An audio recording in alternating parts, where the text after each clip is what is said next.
বন্ধুসকল, আজি ৰাতি আমি ওলাইছোঁ এঠাইত, কেইবাজনো ওলাইছে লগত। কৰম পূজা, আমি গৈছোঁ কৰম পূজাত। আজি আপোনালোকক লৈ যাম কৰম পূজা দেখাবৰ কাৰণে। আমাৰ চাহ মজদুৰ ভাইসকলৰ যি পৰৱ আহিন মাহত অনুষ্ঠিত কৰে, এই কৰম পূজা বহুত উলহ মালহেৰে, বহুত ৰীতি নীতিৰে পালন কৰে আৰু সকলোৱে নাচে তাত যোৱা। আজি আপোনালোকক কৰম পূজালৈ লৈ যাম। ডিমুত অনুষ্ঠিত কৰিছে,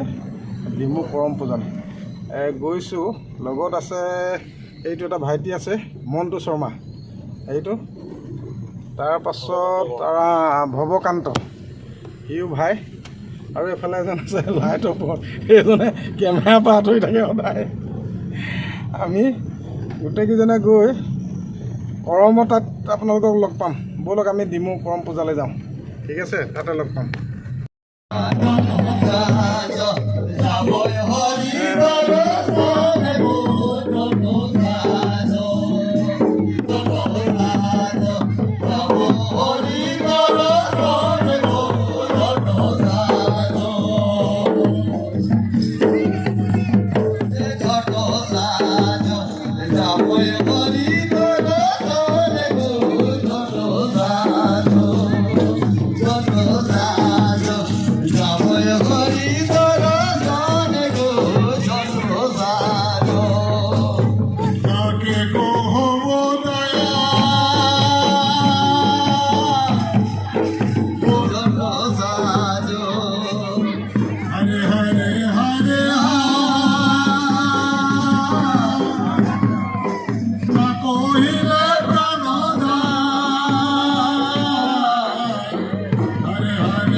झूलेला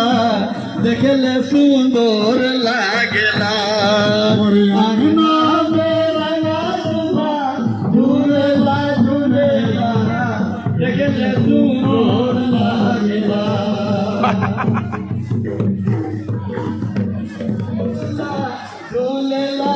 কৰম পূজা শুভেচ্ছা। দাদা কি ক'ব? এই কাকতিদা কৰম পূজাত গোটেই মোৰ চিনাকি মানুহ চবকে তুলি ৰাখিছোঁ।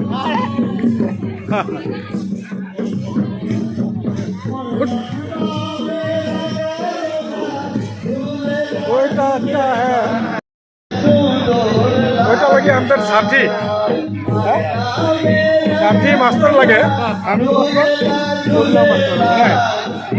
बाकी लगे কিৰকম লাগে গৰম দেখতে ভাল লাগিছে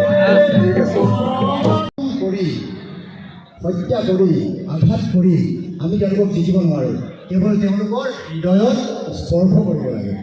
আৰু তাৰ কাৰণে আমি নিজৰ যিখিনি কৰিবলগীয়া কৰ্তব্য, সেই কৰ্তব্যখিনি ইমান নিষ্ঠাৰে কৰিব লাগে। তাৰ পৰা যিটো ৰিজাল্ট আহিব সেয়াই আমাৰ মানুহৰ প্ৰতি যিটো আমাৰ আছে ভাল ভাৱ, আমাৰ ভাল পোৱা, সেই আশীৰ্বাদ হৈ সেইখিনি ৰিজাল্টখিনি আহিব।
ডিমৌ আৰ্টছাৰে অনুষ্ঠিত কৰা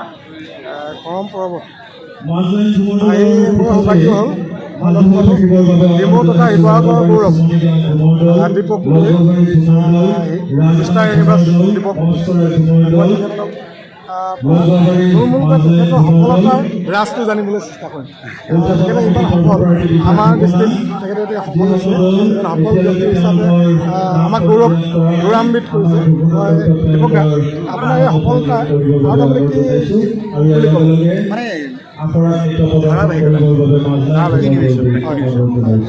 ঊনৈছত লাষ্ট আৰু কৰোণাৰ আগত মিষ্টাৰ ইউনিভাৰ্ছ খেলিবলৈ পালোঁ লাইক ইণ্টাৰনেশ্যনেল জাৰ্মানী তাত মোৰ সৌভাগ্য মোৰ প্ৰিপেৰেশ্যন ভাল হৈছিলে আৰু এই প্ৰিপেৰেশ্যনত মোক মোৰ ঘৰৰ মানুহ সহায় হৈছে মোৰ পত্নী আছে মোৰ কাষতে এয়া তাৰপিছত মোৰ ভাইটিকো নমস্কাৰ দিয়া মোৰ ভাইটি সিহঁতি দুটা মানে লাগিয়ে থাকে মোৰ লগত কি লাগে কি নালাগে আগবঢ়াই নিয়ে তেনেকুৱা আছেই তাৰপিছত মোৰ বন্ধু সকলো আৰু যি এতিয়া তুমিও তাৰে অংশীদাৰ আজি তুমি এতিয়া মোক অলপ ভাল পোৱা বা তোমাৰ হাতখন চুইছোঁ সেইকাৰণে তুমি আজি এটা ইণ্টাৰভিউ ল'বলৈ পাইছা ঠিক আছে দীপক দা আপোনাক যথেষ্টখিনি আপুনি ক'লে আৰু এইখিনি আমাৰ যিসকল ভিউৱাৰ্ছ দৰ্শক তেখেতলোকে উপকৃত হ'ব বুলি ভাবিছোঁ আৰু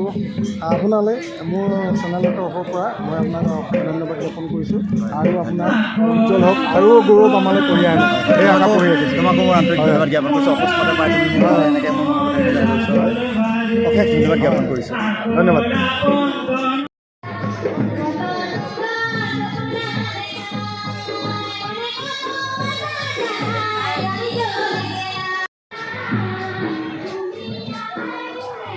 ডিমৌ আৰ্টছাৰে অনুষ্ঠিত কৰা কৰম পৰৱত মই লগ পালোঁ আৰ্টছাৰ কেন্দ্ৰীয় সমিতিৰ ভাইচ প্ৰেচিডেণ্ট দিগন্ত চাহু ডাঙৰীয়া মই তেখেতৰ পৰা এই কৰম পৰৱ সম্পৰ্কে কিছু কথা জানিবলৈ চেষ্টা কৰিম মই প্ৰথমে আপোনাক মোৰ YouTube channel H D Gohain YouTube চেনেললৈ আপোনাক স্বাগতম জনাইছোঁ ছাত্ৰ সন্থা ৰাজমাই উপভাষাৰ আজি এদিনীয়া বৰ্ণাঢ্য কাৰ্যসূচীৰে চাহ জনগোষ্ঠীৰ জাতীয় উৎসৱ কৰম পৰৱ উদযাপন কৰিছে কৰম অকল চাহ জনগোষ্ঠীৰ এক জাতীয় উৎসৱ হিয়াৰ আমঠু আৰু ভাদৰ মাহৰ শুক্লা একাদশীত দিনাৰ পৰাই কৰম উৎসৱ আমি উদযাপন কৰা হয় কৰম আমি তিনিটা ভাগত চাহ জনগোষ্ঠী ৰাইজে উদযাপন কৰে ভাদৰ মাহৰ শুক্লা একাদশীৰ জাতীয়া কৰম বুলি কওঁ আৰু আহিন মাহৰ বিজয়া দশীত আমি বুঢ়ী কৰম বুলি কওঁ আৰু আঘোণ মাহৰ পূৰ্ণিমাত ৰাস কৰম বুলি কোৱা হয় ঠাই বিশেষ এই কৰম উৎসৱ বিলাক পতা হয় আৰু বিশেষকৈ এই তিনিওটা কৰমৰ ভিতৰত কিন্তু এই যিটো কৰম ভাদৰ মাহৰ শুক্লা একাদশীত আয়োজন কৰা হয় সি আটাইতকৈ চাহ জনগোষ্ঠীৰ কাৰণে অতিকৈ আপোন আৰু এইবাৰ অসম চৰকাৰে চৰকাৰী বন্ধও ঘোষণা কৰিছে আৰু আমি আজি ইয়াত সকলোৱে উলহ মালহেৰে কৰম উদযাপন কৰিছে আৰু কৰম উদযাপন কৰাৰ লগতো আজি আৰ্টছাৰ আমাৰ ৰাজমাই উপভাষাৰ কৰ্মকৰ্তাসকলে বিভিন্ন সাহিত্য প্ৰতিযোগিতাবিলাক অনুষ্ঠিত কৰিছে মই এটা লক্ষ্য কৰিছোঁ আগৰ কেইবাৰতকৈ এইবাৰ অলপ বেছিকৈ কৰম উৎসৱ পালন কৰিছে আপোনালোকৰ সহযোগত এইটো আপোনালোকে কৃষ্টি সংস্কৃতি ৰক্ষাৰ কাৰণে অলপ বেছিকৈ মনোনিৱেশ হৈছে যেন অনুভৱ হৈছে কি ক'ব আমি অসম শ্ৰেণী ছাত্ৰ সন্থাই কেন্দ্ৰীয় সমিতিৰ আমাৰ এখন কাৰ্যনিৰ্বাহক সভাৰ জৰিয়তে আমি আমাৰ শাখা জিলা উপশাখাবিলাকলৈ আমি এটা নিৰ্দেশনা প্ৰেৰণ কৰিলোঁ যে প্ৰত্যেক বাগিচাতে এইবাৰ কিন্তু কৰম উদযাপন কৰিব লাগিব আৰু কৰম পৰৱ উদযাপন কৰাৰ লগতে কৰ্মশালাবিলাক কিন্তু অনুষ্ঠিত কৰিব লাগিব ঝুমুৰ কৰ্মশালাবিলাক অনুষ্ঠিত কৰিব লাগিব আপুনি এইকণ সময় দিয়াৰ কাৰণে আপোনাক মোৰ ফালৰ পৰা ধন্যবাদ জ্ঞাপন কৰিছোঁ ধন্যবাদ আৰ্টছাৰ বকতা উপ সমিতিয়ে চানবাচাত অনুষ্ঠিত কৰা কৰম পৰৱ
নমস্কাৰ, মই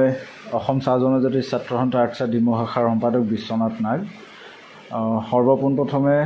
অসম চাহ জনজাতি ছাত্ৰ সন্থা ডিমৌ শাখাৰ তৰফৰ পৰা সমূহ অসমবাসীলৈ শেহতীয়াকৈ হ'লেও চাহ জনগোষ্ঠীয় জাতীয় উৎসৱ কৰম পৰৱৰ আন্তৰিক শুভেচ্ছা জ্ঞাপন কৰিছোঁ। আজি অসম চাহ জনজাতি ছাত্ৰ সন্থা আৰ্টছা বকথা উপশাখা, আঁতোৱা বকথা উপশাখা আৰু সমূহ বকথাভাষী ৰাইজৰ সহযোগত বকথা চান্দবাচা অঞ্চলত আটক ধুনীয়াকৈ সম্পূৰ্ণ মাংগলিক ৰীতি নীতিৰে চাহ জনগোষ্ঠীয় জাতীয় উৎসৱ কৰম পৰৱটো আমি আয়োজন কৰিছোঁ।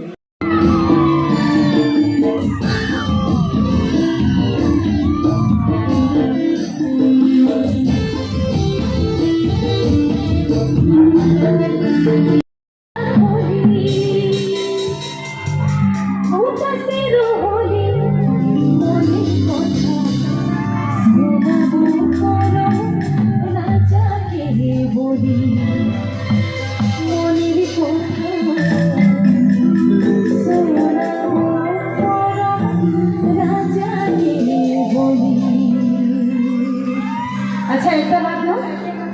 যিমান কেইজনী ধুনীয়াকৈ সাজি কাচি আহিছে লালপাৰী বগা শাৰী পিন্ধা মৰমৰ ভণ্টি কেইজনী, মাজত যদি নাচে অকল লালপাৰী বগা শাৰী পিন্ধা মাজত যদি ধুনীয়াকৈ নাচি থাকে শুৱনি হ'ব নাই বাৰু? ভাল লাগিব।